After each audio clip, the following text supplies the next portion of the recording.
Hi everyone and welcome back to another vlog. I'd like to thank you all for coming back to check this vlog out, and also a big shout out to all the new subscribers that I've had since I've done my last video, which was the drone over Warrington. The reason why I'm doing this video today is to discuss that video that I've done for Warrington, the reasons why I did it, and also why I've not shot some certain scenes. I've been getting asked a lot of questions online, on Facebook, on Twitter and on YouTube, and I'm just going to quickly go over it all. Right, so the first reason is I'm trying to still perfect, I would like to say, my editing skills and also how to better compose some scenes. So before I did all that, I tried to think of a reason why I was going to do it. So with that in mind, that's why I thought I'd try and make, it's not a promotional video, but it had the feel of a promotional video. So at least then I had an end point to aim for when I was making this video.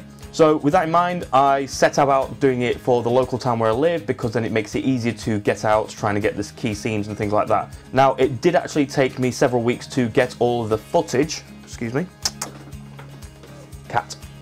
So yeah, it took me a few weeks to get all of the footage that I wanted to get, and namely the hardest one was trying to get the ship on the ship canal. So I wanted to get that, but it had to be at the right angle, with the right time of day, making sure it was sunny. The rest of the video had been edited at that point. I was just waiting for them key scenes to go in.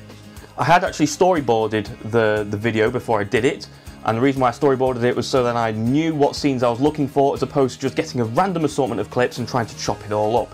Now, when I went to the storyboard and I was trying to think of how I was going to do it, I was trying to think of not necessarily what things make Warrington, but what are the most popular things with Warrington, which is why some of the scenes are the way they are. I did actually put a shout out first of all on Facebook, and a lot of my friends, especially my work colleagues, came up with stupid things. So I ignored all of them and I opted for Google. So I went onto Google, used the Google search tool, and found out what the most commonly searched for things were to do with Warrington.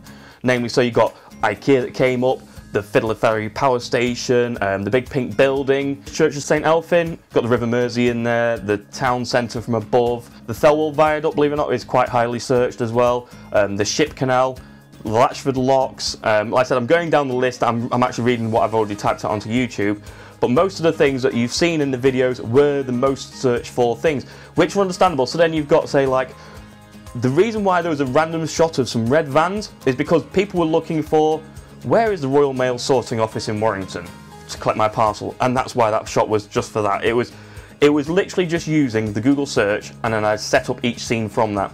So people were asking me, why didn't you shoot the town hall? Because unfortunately it doesn't come up actually on the top 20 search results on YouTube.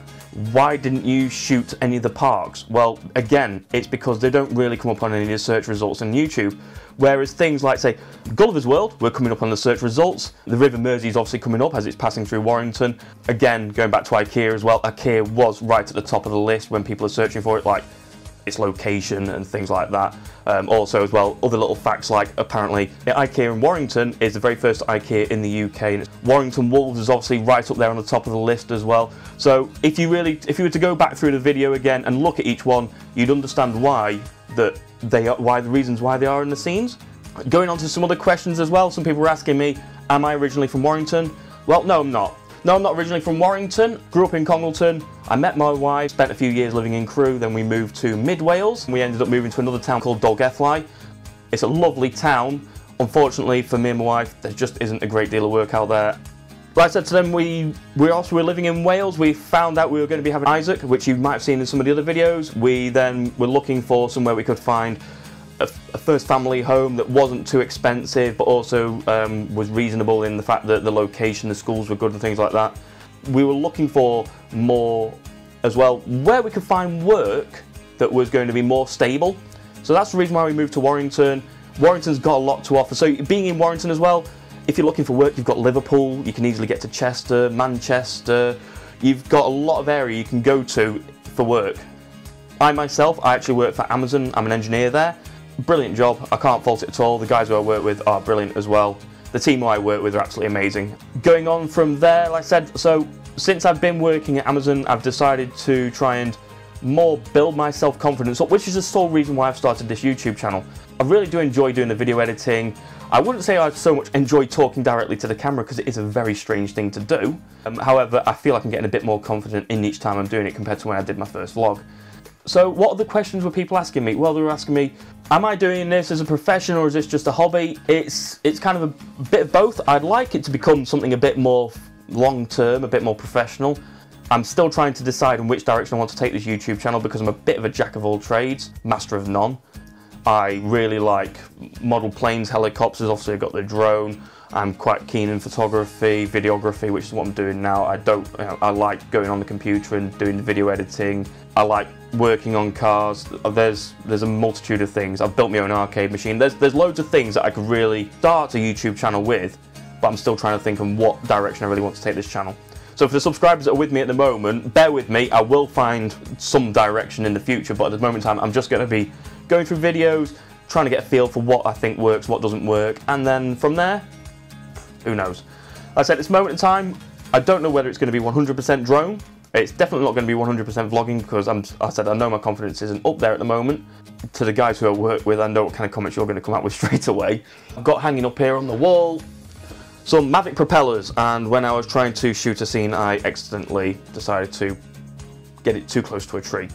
So even when you're trying to be ultra careful, and whenever I'm doing any of my shots or my scenes, I'm always setting it up. I'm trying to figure out what's going to be the best angle, what hazards I've got around me before I even do anything.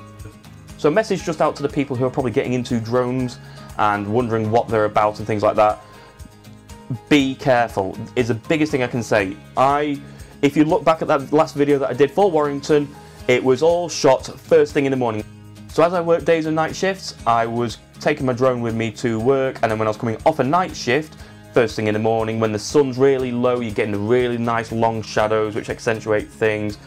Luckily as well, when I was trying to get all this footage together, it was, you know, quite clear mornings as well, so you're getting, when the sun was coming up, it was quite bright sunshine straight away, which helped a lot as well. So with all of that in mind, the reason why I was going for it first thing in the morning is because there's just nobody around. There's the odd car or two, whatever else, but at 5 o'clock in the morning, you very rarely see anybody. So most of the footage I tried to record, I said from IKEA and things like that. If you look in the background, there is nobody around because it is just that time in the morning. Same goes for Gulliver's World and things like that. It was all recorded completely when everything was closed and shut and nobody was around to make sure that obviously I'm less liable to cause any problems to anybody. So if you're, like I said, if you're getting into the hobby, keep things like that in mind. Don't go flying your drone when there's a park full of kids. You don't want to put yourself in a position where, you know, there could be a risk. So my advice to anybody is go for the better shots. Go last thing in the evening or first thing in the morning. Brilliant. You'll get the better footage, honestly. Although when the sun is nice and high up in the sky, you get really bright sunshine, you can correct things like that. I mean, even when it's bright sunshine, on my Mavic, I'm using ND filters, which block out most of the sunlight. So going first thing in the morning, you don't need your ND filters on it. You can get your shutter speed just how you want it, your ISO spot on. It's all brilliant. So that's my advice to you. If you're going to get out into it, like I said, make sure you read the drone code. The drone code is the most important thing, and I would strongly suggest as well that you stick to it at all times. There's a lot of people out there who won't. A lot of people out there who feel like they don't want to, because why would I spend all this money on a drone and then have to stick to this regulation? It's there for a reason. It's not there to annoy people who've bought all this equipment. Yes, granted, there are some times when I wish I could go up to 500 feet to get a wider angle shot. But to be honest, you just move yourself further back, you reposition your shot, and you get it at whatever angle you can get it at. Like I said, the drone code is there for a reason, and if everybody goes spoiling things for everybody else, like flying too close to planes and airports and things like that, it will cause problems later on down the line where the government will make a load of ridiculous laws. Everyone will have to go off and get tested, whether you want to do it as professionally or whether you want to just do it as a hobby. You'll all have to go out and get licenses. Everyone will have to get insurance. At this moment in time, for example, to insure a DJI Mavic with liability insurance up to about 10 million quid is around about £600 to £700 a year. Yes, it's more than a car. So keep that in mind. If you don't want to have loads of regulations and mandatory insurance, things like that slapped onto the industry, follow the drone code now and stop being stupid. That's my only advice. What else can I say? Well, like I said, be safe if you're going to be flying a drone. Try and compose your shots. Don't rush it. Honestly, don't rush it. Some shots, like I said, especially with the power station as well, trying to get the sunlight just right on that. Trying to get the windmill with the sunrise as well was hard as well. Trying to get the ship coming down the ship canal. A lot of those I probably had to go back to 6, 7, probably even 8 different trips just to get the angle of the footage just right. So you've got to keep that in mind. You're not going to get it on the first hit, and if you try and expect to get it on the first hit, you'll go to edit it and you'll be like, it's not as good as I was hoping it was going to be, and that's just because you rushed the shot.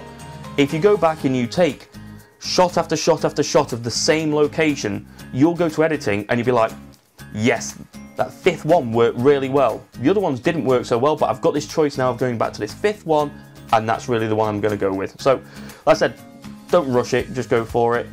I've got things coming up soon, so you'll have to forgive me that I probably won't be doing any vlogs for the odd week or two now, but there's going to be a big barrage of them coming out after that because I've got a lot of editing ahead and then throw them all out. So like I said, forgive me for not posting any videos in the next few weeks. So thanks very much, guys, and cheers for all the new subscribers. Thanks very much, it's really appreciated, and I'm really liking all the comments that everyone's been leaving for me. If you've got any advice for me, hints, tips, or you just want to, you know, if you want me to come and check out your channel, whatever else, please by all means, you know, drop a comment below and I'll come and have a look at everything else you guys are doing. Thanks very much, everyone, and I'll speak to you all soon. Take care.